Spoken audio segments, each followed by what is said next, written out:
Ladies and gentlemen, we have confirmation that life has been discovered on Europa.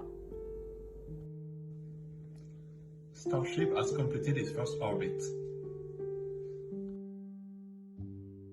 India, after years of tests, has become the first nation outside of the US to land on the moon.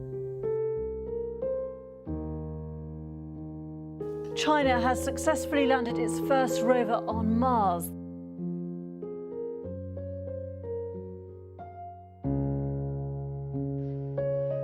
Yes, the Artemis missions are going forward. We will build a base on the moon. Good morning, Ambrose. Tell us about your mission. Good morning, I'm happy to be here. The rocket that will be taking us to the moon is a SLS, short for Space Launch System. This rocket will be the most powerful ever built, with the core stage boasting 4 rocket engines and 2 boosters attached to the sides. Our capsule will be up at the top, 90 meters in the air. On launch day, we will be transported to the launch pad and will go up the service tower elevator to the top of SLS. The engineers will help us get seated in the Orion capsule and we will have a few hours of tests to do. And what happens next? We take off. All 4 engines and the 2 solid rocket boosters will come to life, propelling us up into the sky. 2 minutes after ignition, the solid rocket boosters adjust sound. A few minutes after that, the core stage will detach and fall back to Earth. The upper stage will fire briefly, placing us into orbit around Earth. We will be in Earth's orbit for 2 days to do essential security checks on our equipment.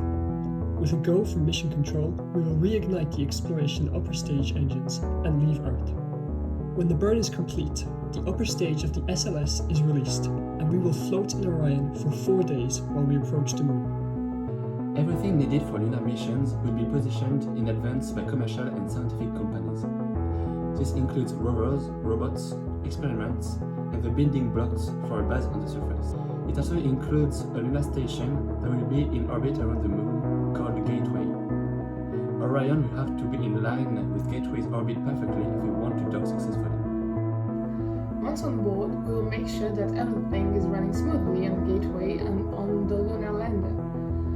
The station will allow us to have a safe entry point for future moon missions, but for Gateway to continue running while we descend to the surface, Owen will have to stay behind and wait for me to return with Ambrose when our mission is complete.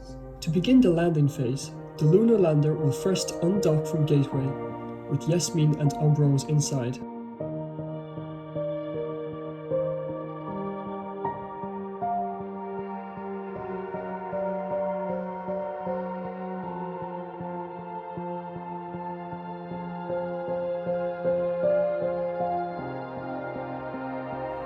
It will then gradually slow down to start falling towards the moon's surface.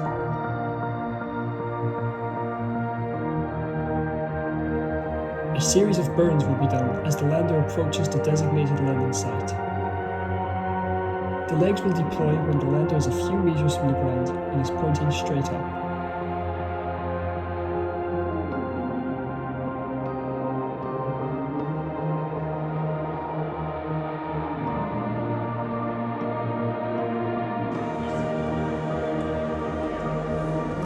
Contact lights. Artemis has landed.